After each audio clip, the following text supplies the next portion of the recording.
Hello, my name is Ashrafuzzaman Chowdhury, and I'd like to talk about the use of graphene nanomesh in the separation of oil and water. So the problem is, whenever we produce any sort of oil-related product, we produce a byproduct, which is oily wastewater.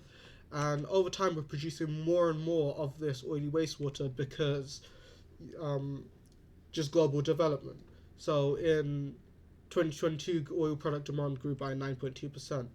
And we can't use this oily wastewater. If we leave it untreated, it's toxic to life.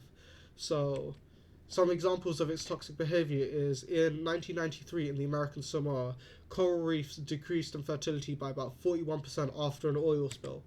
And drinking contaminated water, oily wastewater, can cause cancer, among other diseases.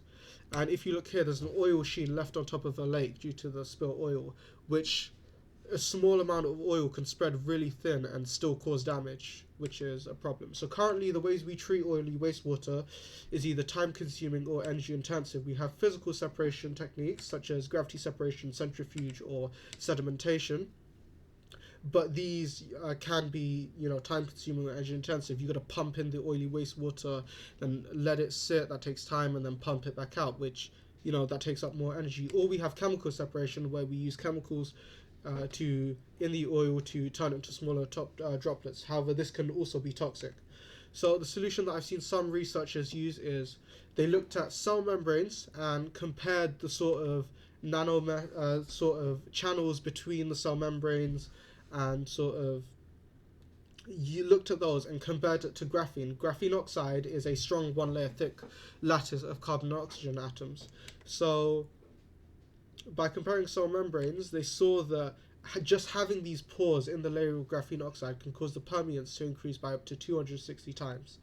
So here's just an image of graphene oxide, and here's just a big comparison. Look how big of a difference. GL stands for graphene oxide, and GNM is graphene nanomesh.